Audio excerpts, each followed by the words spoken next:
السلام علیکم friends, welcome to کتاب نگری یوٹیوب چینل کتابوں کی نگری میں خوش آمدید۔ میں ہوں آپ کی ہوسٹ اقرا یاسین اور آج میں آپ کے لیے لے کر آئی ہوں فریحہ مرزا کے قلم سے تحریر کردہ ناول اور دھوپ میں بارش ہونے لگے گی ایپیسوڈ نمبر 14 کو لے کر۔ اس ایپیسوڈ کو سٹارٹ کرنے سے پہلے جلدی سے کر لیجیے چینل کو سبسکرائب، ویڈیو کو لائک اور کلک کر لیجیے بیل آئیکن کو۔ اب آتے ہیں ایپیسوڈ کی جانب۔ چلو ایسا کریں، مل کے ستارے بانٹ لیتے ہیں، ضرورت کے مطابق سب سہارے بانٹ لیتے ہیں۔ محبت کرنے والوں کی تجارت بھی انوکھی ہے، منافع چھوڑ دیتے ہیں، خسارے بانٹ لیتے ہیں۔ اگر ملنا نہیں ممکن تو لہروں پہ قدم رکھ کر ابھی دریائے الفت کے کنارے بانٹ لیتے ہیں۔ میری جھولی میں جتنے بھی وفا کے پھول ہیں ان کو اکٹھے بیٹھ کر ایک روز سارے بانٹ دیتے ہیں۔ محبت کے علاوہ پاس اپنے کچھ نہیں فیض، اسی دولت کو ہم قسمت کے مارے بانٹ لیتے ہیں۔ اس کی آنکھوں میں اس وقت آنسو نہیں تھے، بے یقینی تھی اور خوف تھا، بے تحاشا خوف۔ اس کی رنگت یوں سفید پڑ رہی تھی جیسے کسی نے جسم سے سارا خون نچوڑ لیا۔ اس کے ہونٹوں پر ایک مستقل چپ تھی، یوں جیسے وہ ابھی کچھ بولے گی تو ضبط ٹوٹ جائے گا۔ اس نے ہاتھوں کی مٹھیاں زور سے بند کر کے اپنے دائیں بائیں گرا لیں، وہ ضبط کی انتہاؤں پر تھی۔ فارحہ، موسیٰ نے اسے پکارا۔ آواز دھیمی تھی، انداز نرم تھا۔ موسیٰ؟ اس نے خالی نظریں اٹھائیں، موسیٰ کو دیکھا، اس کی پلکیں لرزی اور بہت ضبط کے باوجود ایک آنسو گال پر لڑک گئے اور اوکز بھیگ گئی تھی۔ اسے سامنے پا کر اس کا آنسوؤں پر اختیار نہیں رہا تھا۔ وہ ٹھیک ہو جائیں گی۔ آپریشن روم کے دروازے پر نگاہیں جمائے وہ بہت ٹھہر کر بولا تھا۔ مجھے نہیں پتا یہ کیسے ہوا، دادی کو اچانک ہارٹ اٹیک کیسے ہوا؟ وہ تو ٹھیک تھیں، ہم نے ساتھ مل کر ایشل کا برتھ ڈے سیلیبریٹ کیا تھا، وہ کتنی خوش تھیں۔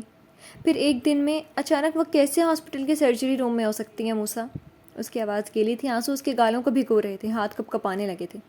خدا پر بھروسہ رکھیں فارحہ، بعض آزمائشیں اچانک ہی آتی ہیں، آپ ہمت سے کام لیں۔ موسیٰ کا لہجہ اتنا نرم تھا، اس وقت وہ اسے سوائے تسلی دینے کے اور کچھ نہیں کر سکتا تھا۔ اس کے لیے خود یہ سچویشن بہت پریشان کن تھی۔ آدھی رات کو وہ دوڑتا ہوا عالم کی کال پر ہاسپٹل آیا تھا، سب لوگ ICU کے باہر جمع تھے۔ ایشل منیزہ کے گلے لگی رو رہی تھی، جہانگیر اور اورنگزیب کے چہرے کافی متفکر تھے۔ عالم دور کھڑا ڈاکٹر سے بات کر رہا تھا، تبھی اس کی نگاہ ICU کے دروازے کے بالکل سامنے کھڑی فارحہ پر پڑی تھی۔ وہ دوسروں کی طرح رو نہیں رہی تھی، خاموشی سے ضبط کر رہی تھی۔ موسیٰ نے اس کی گلابی پڑتی آنکھیں دیکھیں، پھر ان آنکھوں میں جمع ہوتا پانی دیکھا۔ اس کے دل کو کچھ ہوا، بے اختیار اس کا دل چاہا وہ ان آنسوؤں کو سمیٹ لے، مگر وہ اس کا تھا کون؟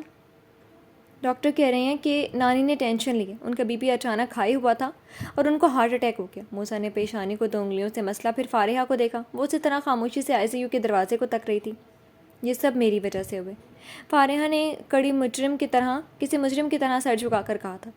میری وجہ سے دادی اس حال میں ہے، وہ کہتے کہتے یکدم کہیں کھو گئی تھی۔ چند گھنٹے پہلے، نور جہاں کے ہارٹ اٹیک سے چند گھنٹے پہلے، جب ایشل نے اسے آ کر کہا تھا کہ وہ دادی کو اس سے کوئی ضروری بات کرنی ہے، وہ چینج کر کے دادی کے روم میں چلی گئی تھی۔ میں چاہتی ہوں تیرا اور موسیٰ کا نکاح ہو جائے، دادی کے الفاظ نے فارحہ کو کہاں شاکڈ کیا تھا۔ وہیں اشتعال کی ایک شدید لہر نے اس کے وجود کا احاطہ کیا تھا۔ میں انکار کر چکی ہوں دادی، بہت ضبط کے باوجود اس کی آواز اونچی ہو گئی۔ تیرے انکار کی کوئی اہمیت نہیں، جہاں انکار کرنا چاہیے تھا وہاں تو منہ میں گڑ ڈالے بیٹھی تھی۔ اب یاد آیا انکار کرنا؟ اور کس لیے انکار کر رہی ہے؟ موسیٰ میں کیا کمی ہے؟ دادی کے طنز نے جیسے اس کے زخموں پر نمک ڈال دیا تھا۔ وہ نئے سرے سے جل اٹھی تھی، لہجہ خود بخود تیز اور انداز گستاخانہ ہو گیا تھا۔ وہ میری غلطی تھی، مگر دوسری غلطی سب اب میں نہیں کروں گی۔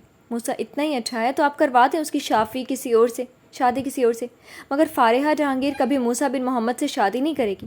اس نے آخری جملہ بے حد نفرت سے ادا کیا تھا۔ نور جہاں کا دل بے اختیار اپنے دل پر گیا تھا۔ درد کی شدید لہر سن کے بازو میں سرایت کر گئی تھی۔ فارحہ نے ان کے چہرے پر تکلیف کے آثار نہیں دیکھے تھے۔ موسیٰ سے شادی نہیں کرے گی؟ نور جہاں کی آواز پست ہو گئی تھی۔ ہرگز نہیں، میں مر جاؤں گی مگر موسیٰ کے لیے ہاں نہیں کہوں گی۔ اس کا انداز اٹل تھا۔ نور جہاں کے چہرے پر تاریکی پھیل گئی تھی۔ تو پھر چلی جا یہاں سے، میرا مرا ہوا منہ دیکھے گی؟ نور جہاں نے رخ پھیر لیا تھا، ان کی آواز بلند تھی، پھر یکدم وہ کھانسنے لگی تھی۔ دادی؟ وہ تڑپ ہی تو گئی تھی۔ چلی جا یہاں سے۔ نور جہاں نے اس کی طرف نہیں دیکھا تھا، لیکن نور جہاں کو ہی دیکھ رہی تھی۔ جن کی سانسوں میں تیزی آ رہی تھی وہ مشکل سے سانس لے رہی تھی۔ یہ ناول آپ کتاب نگری یوٹیوب چینل پر پڑھ اور سن رہے ہیں۔ دادی؟ وہ بے اختیار چلائی تھی اور ان کو جھنجھوڑا۔ نور جہاں بے ہوش ہو چکی تھی۔ فارحہ؟ موسیٰ بھونچکا کر رہ گیا تھا، وہ ساری بات سننے کے بعد شاکڈ رہ گیا تھا۔ اس نے کبھی توقع نہیں کی تھی کہ فارحہ دادی کے ساتھ اس طرح بات کر سکتی ہے. وہ تو بہت سافٹ اسپوکن تھی. کچھ بولو نا. اسے سوچ میں گم دے کر فارحہ نے اصرار کیا. کیا بولوں؟ موسیٰ نے سوال کیا تھا. وہ چپ ہوئی تھی، پھر ندامت سے بولی. مجھے دادی کے ساتھ بدتمیزی نہیں کرنی چاہیے تھی. میں شرمندہ ہوں. مجھے نہیں پتا، پر مجھے اس وقت غصہ آ گیا تھا، اور اگر دادی کو کچھ ہو گیا تو میں خود کو کیسے معاف کروں گی؟ وہ رو پڑی تھی. اس کی آنکھیں رونے کے باعث سرخ پڑنے لگی تھیں. موسیٰ نے ایک نگاہ اس کے بھیگے چہرے پر ڈالی، لمبی سانس خارج کی اور سر دیوار کے ساتھ ٹکا لیا. وہ ٹھیک ہو جائیں گی. It's okay. آپ رونا بند کریں. یوں ہی دیوار سے ٹیک لگائے وہ اس سے جیسے ریکویسٹ کر رہا تھا. فارحہ نے پتہ نہیں اس کی بات سنی تھی یا نہیں، مگر اس کے آنسو نہیں رکے تھے. وہ سر جھکائے رو رہی تھی. Farha stop crying. موسیٰ نے کچھ بے چینی سے کہا تھا. آئی کانٹ موسیٰ، یہ آنسو میرے اختیار میں نہیں. فارحہ نے بھیگی آنکھوں سے اسے دیکھا. اٹ ہرٹس می. موسیٰ کا انداز عجیب سا تھا. وٹ؟ کیا؟ وہ آنسوؤں کے درمیان رک گئی تھی جیسے. Your tears. آپ کے آنسو. موسیٰ کا جواب اتنا ہی بے ساختہ تھا، وہ لمحے بھر کے لیے سانس نہیں لے پائی تھی. آپ کے آنسو میرے دل پر گرتے ہیں. بٹ اس بات سے بھرپور لہجے میں بولا تھا. آواز بھاری تھی، آنکھیں اس کی حیرت زدہ آنکھوں میں جھانک رہی تھی. اس سے پہلے کہ وہ کوئی رد عمل دیتی، ICU کا دروازہ کھلا تھا. ادھیڑ عمر ڈاکٹر واسطی باہر نکلے تھے. ان کے پیچھے باقی ڈاکٹرز تھے. وہ ان کی طرف لپکی. سر، ہاؤ از شی؟ فارحہ نے بےتابی سے پوچھا. ڈاکٹر واسطی نے ایک نظر سب کے متفکر چہروں پر ڈالی، پھر ذرا سا مسکرائے. اللہ کا شکر ہے، شی از فائن. ہم انہیں روم میں شفٹ کر رہے ہیں. اوہ تھینکس گاڈ. سب کی رکی ہوئی سانسیں خارج ہوئی تھیں. Thank you sir. ویسے کیا کنڈیشن ہے ان کی؟ فارحہ نے ڈاکٹروں والے انداز سے پوچھا. ڈاکٹر واسطی نے ایک نظر عالم پر ڈالی، پھر موسیٰ کو دیکھا اور پھر فارحہ کو. اپنا چشمہ درست کیا اور گلا کھنکار کر بولے. وہ میں ہارٹ سرجنس کی ٹیم سے شیئر کر چکا ہوں. آپ فکر مت کریں. پیشنٹ کی یہ حالت اسٹریس لینے کی وجہ سے ہوئی ہے. آپ ان کا خیال رکھیں. ان کے لیے اسٹریس جان لیوا ثابت ہو سکتا ہے. ان کے لیے ٹینشن لینا صحیح نہیں ہے. وہ بول رہے تھے اور فارحہ کے چہرے کی رنگت اڑ رہی تھی. ڈاکٹر واسطی چلے گئے تھے. فارحہ وہیں منجمد ہو گئی تھی. یہ ناول آپ کتاب نگری یوٹیوب چینل پر پڑھ اور سن رہے ہیں. دادی؟ مانوس سی پکارتی. دادی آنکھیں کھولیں. ان کی آنکھیں آہستہ آہستہ ہوتی کھل گئی تھیں. وہ ہاسپٹل کے پرائیویٹ روم میں تھی. مریضوں والا لباس پہنا ہوا تھا. ہاتھ پر ڈرپ لگی ہوئی تھی، چہرے پر آکسیجن ماسک. دادی، اللہ کا لاکھ لاکھ شکر ہے کہ آپ کو ہوش آ گیا. فارحہ کی آواز جس باتوں مسرت سے لبریز تھی. آنکھیں نم تھیں. کچھ یہی حال باقی سب کا بھی تھا. اشل تو باقاعدہ ان کے ہاتھ چوم رہی تھی. تجھے تو مایوسی ہوئی ہوگی کہ بڑھیا زندہ کیوں بچ گئی. نور جہاں نے دھیرے سے آکسیجن ماسک چہرے سے ہٹایا اور نقاہت بھری آواز میں کہا. نہیں دادی. فارحہ تڑپ کر رہ گئی تھی. ایسا مت بولیں دادی، مجھے معاف کر دیں. فارحہ ان کے ہاتھوں پر سر رکھ کر رو دی تھی. مر گئی دادی، نور جہاں نے بے رخی سے کہا اور اپنا ہاتھ چھڑوا لیا. نہیں دادی، ایسا مت کہیں. فارحہ کا دل تو جیسے تڑپ اٹھا تھا. آپ مجھے جو مرضی سزا دے دیں. میں کون ہوتی تجھے سزا دینے والی؟ میں تو اپنے پوتے پوتیوں کی زندگی کا کوئی فیصلہ بھی نہیں کر سکتی. نور جہاں کی آواز بات کرتے کرتے ہانپ گئی تھی. دادی پلیز مجھے معاف کر دیں. میری زندگی کا ہر فیصلہ کرنے کا اختیار آپ ہی کے پاس ہے. میں آپ کی ہر بات مانوں گی. وہ بے اختیار جذباتی ہو گئی تھی. دادی کی بے رخی اس کی جان نکال رہی تھی. واقعی؟ دادی نے بے یقینی سے کہا. جی دادی، آپ بے شک جس سے مرضی میری شادی کروا دیں. میں آپ کی کسی بات سے انکار نہیں کروں گی. فارحہ جہانگیر نے جذبات کے آگے آنا کو مات دے دی تھی. جس سے مرضی؟ نور جہاں نے اپنی نحیف مگر ہری آنکھوں سے اس کا جھکا ہوا سر دیکھا تھا. جس سے مرضی، وہ بھیگی آواز میں شکستگی سے بولی تھی. کمرے میں اس وقت دادی کے پاس عالم، اشل، موسیٰ اور وہ تھے. ٹھیک ہے پھر موسیٰ سے تیرا نکاح ہوگا، نور جہاں نے بڑی بے نیازی سے کہا تھا. فارحہ نے اپنے سر نہیں اٹھایا تھا. اس کے پاس سر اٹھانے کی ہمت نہیں تھی. دادی؟ موسیٰ نے کچھ کہنے کے لیے لب کھولے. تجھے کوئی اعتراض ہے موسیٰ؟ نور جہاں نے اس کی بات کاٹی. نہیں تو. موسیٰ نے فوراً نفی میں سر ہلایا تھا. تو پھر ٹھیک ہے، جا کر اپنے ماں باپ، چند گواہ اور مولوی کو لے کر آؤ. نکاح آج اور ابھی اسی وقت ہوگا. نور جہاں کا انداز اٹل تھا. وہ جیسے بہت آگے کا سوچ رہی تھی. دادی؟ فارحہ نے ایک جھٹکے سے سر اوپر اٹھایا. اس کے چہرے پر احتجاج واضح تھا. جو ہوگا آج، ابھی اور اسی وقت ہوگا. میری زندگی کا کوئی بھروسہ نہیں ہے. نور جہاں نے اس سے احتجاج کا آخری موقع بھی چھین لیا تھا. اس نے شکوہ کناں نظروں سے انہیں دیکھا، پھر سر جھکا لیا. احتجاج یا انکار کا کوئی فائدہ نہیں تھا. وہ نور جہاں کو زبان دے چکی تھی. دادی اتنی جلدی کیا ہے آپ کو؟ اشل نے حیرانگی سے استفسار کیا. عالم؟ اسے جواب دینے کے بجائے دادی نے خاموش کھڑے عالم کو متوجہ کیا. جی دادی. وہ فرما برداری سے ان کے قریب آیا. اپنے ماں باپ اور اس کے ماں باپ کو بلا لے. آج فارحہ کا نکاح موسیٰ سے ہوگا. اگلے جمعے ان دونوں بہنوں کی رخصتی ہے. اگر کسی کو کوئی اعتراض ہے تو میرے سامنے کھڑا ہو کر بول دے ابھی. دادی کس کی رخصتی ہے؟ اشل نے اڑی ہوئی رنگت کے ساتھ بستر پر دراز نور جہاں کو دیکھا تھا. تم دونوں بہنوں کی. نور جہاں نے بڑے آرام سے جواب دیا اور اشل کو جیسے کسی نے کرنٹ لگا دیا. کیا دادی؟ دادی آپ ایسے کیسے کر سکتی ہیں ہمارے ساتھ؟ نہیں دادی، ہم نہیں کریں گے رخصتی، ہمیں پڑھنا ہے، ایشل نے سخت احتجاج کیا تھا۔ اس پر اس نے عالم اور موسیٰ کے چہرے دیکھے تھے جہاں مسکراہٹیں بکھر رہی تھیں۔ یہ ناول آپ کتاب نگری یوٹیوب چینل پر پڑھ اور سن رہے ہیں۔ کیا پڑھنا ہے؟ پہلے ہی تیری سپلی آ چکی ہے، نور جہاں نے اس کی بے عزتی کی تھی۔ نہیں دادی، ہم دوبارہ پیپرز دیں گے اور یونیورسٹی میں ایڈمیشن بھی لیں گے، ہمارے ساتھ ایسا مت کریں۔ ایشل رو دینے کو تھی۔ میں نے فیصلہ کر لیا ہے، نور جہاں کا انداز دو ٹوک تھا۔ دادی ہم نے کیا کیا ہے؟ ایشل روحانسی ہو گئی تھی۔ عالم آپ منع کریں نا دادی کو، آپ خود بھی تو ہم سے شادی نہیں کرنا چاہتے۔ یہ سب کے بیچ ایشل نے اسے کٹہرے میں کھڑا کر دیا تھا۔ وہ ڈسبس ہو گیا۔ کیوں عالم، نہیں کرنی ایشل سے شادی؟ نہیں دادی، عالم گڑبڑا گیا۔ مجھے کوئی اعتراض نہیں، عالم نے سخت گھوری سے نوازا تھا ایشل کو۔ ٹھیک ہے پھر جا موسیٰ، نکاح کا انتظام کر، رخصتی جمعے کو ہی ہوگی۔ اتنا کہہ کر نور جہاں نے ایک تھکان زدہ لمبی سانس خارج کی تھی۔ وہ فیصلہ کر چکی تھی اور ان کے فیصلے کو کوئی نہیں ٹال سکتا تھا۔ یہ ناول آپ کتاب نگری یوٹیوب چینل پر پڑھ اور سن رہے ہیں۔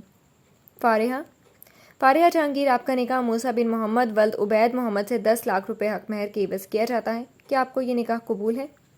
کوئی احساس، کوئی جذبات، کچھ بھی تو نہیں تھے اس کے دل میں سوائے بے بسی اور نفرت کے۔ بس دادی کی محبت میں ایک طرف بے بس تھی تو دوسری طرف موسیٰ سے اس کی نفرت مزید بڑھ گئی تھی۔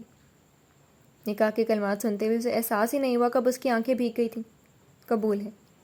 ایک گہری سانس خارج کرتے ہوئے اس نے 3 بار اقرار کیا تھا کہ کسی کی قسمت مجھ جیسی بھی ہوتی ہے۔ اس نے آزردگی سے سوچا تھا اس کا نکاح دادی کے حکم پر ہاسپٹل کے اسی روم میں ہوا تھا۔ اس نے وہی سفید شلوار قمیص پہنی ہوئی تھی۔ ہاں، مگر منیشا گھر آتے ہوئے اس کے لیے سرخ چنری کا دوپٹہ لے آئی تھی جو اس کے سر پر اوڑھا دیا گیا تھا۔ مجھے بہت خوشی ہوئی ہے بیٹا، تم نے ہمارا دل خوش کر دیا۔ جہانگیر نے شفقت سے اس کے سر پر ہاتھ رکھا تھا۔ وہ کچھ نہیں بولی تھی، بس اپنے دل کی حالت پر ماتم کرتی رہ گئی تھی۔ پھپھو اور پھوپھا بہت خوش تھے۔ دادی بھی بے کیف کسی کے سہارے ٹیک لگائے بیٹھی تھی۔ وہ دعاؤں سے نواز رہی تھی۔ اور خوش تو موسیٰ بھی تھا۔ اسے خوش دیکھ کر اس کے اندر جیسے لاوا ابلنے لگا تھا۔ تم دیکھنا موسیٰ، میں تمہاری زندگی جہنم بنا دوں گی، اس نے عالم کے ساتھ بیٹھے موسیٰ کو دیکھ کر دل میں ارادہ کیا تھا۔ جہانگیر، میں نے سوچا کہ ایشل اور فارحہ کی رخصتی ایک ساتھ کر دی جائے جمعے کو ہی۔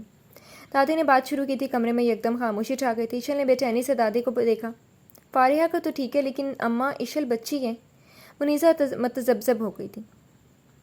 کوئی بچی نہیں ہے، اچھے سے پتہ ہے مجھے اس کا۔ بہت ہو گیا، اس کی رخصتی میری جیتے جی ہوگی۔ نور جہاں کا انداز سخت تھا۔ منیزہ خاموش ہو گئی۔ بیٹے آپ کو تو کوئی اعتراض نہیں؟ جہانگیر نے ایشل سے ڈائریکٹ پوچھا تھا، اور ایشل کا دل چاہا پھوٹ پھوٹ کر رونا شروع کر دے، مگر جب بولی تو صرف اتنا، نہیں پاپا، جیسے آپ کی مرضی۔ اس کی اتنی فرما برداری پر جہانگیر حیران ہوئے تھے، مگر عالم منہ نیچے کر کے مسکرائے۔ اس کے ذہن میں فارحہ کے نکاح سے کچھ دیر پہلے ہونے والی ایشل سے ہوئی تکرار چل رہی تھی۔ آپ انکار کر دیں؟ دادی سے مایوس ہو کر وہ عالم کے پیچھے آئی تھی۔ کیوں؟ عالم پوری طرح اس کی طرف گھوم گیا تھا۔ کیوں؟ کیا مطلب؟ ہم آپ کے ساتھ شادی نہیں کریں گے۔ آپ کسی اور سے محبت کرتے ہیں، اس نے تیز آواز میں جواب دیا۔ عالم نے غور سے اس کو دیکھا، پھر وہ زیر لب مسکرایا۔ یو نو واٹ ایشل، میرے پاس دوسری شادی کا آپشن محفوظ ہے۔ مجھے جس سے محبت ہے میں اسی سے شادی کروں گا، لیکن وہ گہری مسکراہٹ کے ساتھ بولتے بولتے رک گیا تھا۔ پھر ایشل کے غصے سے بھری آنکھوں میں جھانکا۔ لیکن دادی کی بات بھی تو نہیں ٹال سکتا نا یار۔ وہ کتنا ذلیل لڑکا تھا ایشل کو اس لمحہ، وہ کتنا ذلیل لگا تھا ایشل کو اس لمحے۔ اس کا دل چاہا اس کا سر پھاڑ دے۔ عالم، آپ کو پتہ ہے آپ ایک نمبر کے دھوکے باز اور چیٹر ہیں۔ آئی ہیٹ یو، وہ پیر پٹک کر چینکی تھی اور عالم یکدم ہنس پڑا تھا۔ آئی ہیٹ یو ٹو، وہ بڑی دلکش مسکراہٹ کے ساتھ بولا تھا۔ ایشل، میری بات آپ دھیان سے سنو، عالم نے کچھ سنجیدہ انداز میں اختیار کیا۔ نہ چاہتے بھی وہ سننے پر مجبور تھی۔ دادی کی کنڈیشن کافی سیریس ہے، ان کے لیے اسٹریس بہت خطرناک ہے۔ انہوں نے فارحہ کی ٹینشن لیا اور وہ اس حال تک جا پہنچی ہیں۔ تم ان کی بات مان لو، ہم آپس میں مینیج کر لیں گے، لیکن ان کو مایوس مت کرو۔ ہم ہمیشہ سے لڑتے جھگڑتے آئے ہیں، ہم نارمل بھی ہو جاتے ہیں ایشل۔ مگر دادی، وہ چلی گئیں تو واپس نہیں آئیں گی، اس لیے سوچ لو، وہ بڑی سنجیدگی سے کہہ کر چلا گیا تھا اور ایشل کو لگا تھا وہ اب کچھ نہیں بول سکے گی۔ اور پھر وہی ہوا تھا، وہ انکار نہیں کر پائی تھی۔ اس کی رخصتی بھی فارحہ کے ساتھ ہی جمعے کو فکس ہو گئی تھی اور وہ احتجاج تک نہیں کر سکی تھی۔ اس نے رات کو ہاسپٹل سے واپسی پر کشف کو کال کر کے بتانا چاہتا، مگر اس سے پہلے ہی کشف نے اس کے سر پر بم پھوڑا تھا۔ کشف، تمہاری انگیجمنٹ ہو گئی ہے؟ وہ حلق پھاڑ کر موبائل کے اسپیکر میں چیخی تھی۔ کب؟ اس نے بے یقینی سے دوسرا سوال داغا۔ کل، کشف نے بتایا۔ کس سے؟ ایشل نے اگلا سوال کیا۔ کشف نے نام بتایا۔ کیا؟ فون ایشل کے ہاتھ سے گرتے گرتے بچا تھا۔ وہ حیرت زدہ رہ گئی تھی۔ دنیا میں ایک ہی دن میں کیا کیا ہوتا ہے۔ جی تو فرینڈز، کیسی لگی آپ کو آج کے ایپیسوڈ؟ کمنٹ سیکشن میں ضرور بتائیے گا۔ پھر حاضر ہوں گے نیکسٹ ایپیسوڈ کے ساتھ، تب تک کے لیے اجازت دیجیے۔ شکریہ، اللہ حافظ۔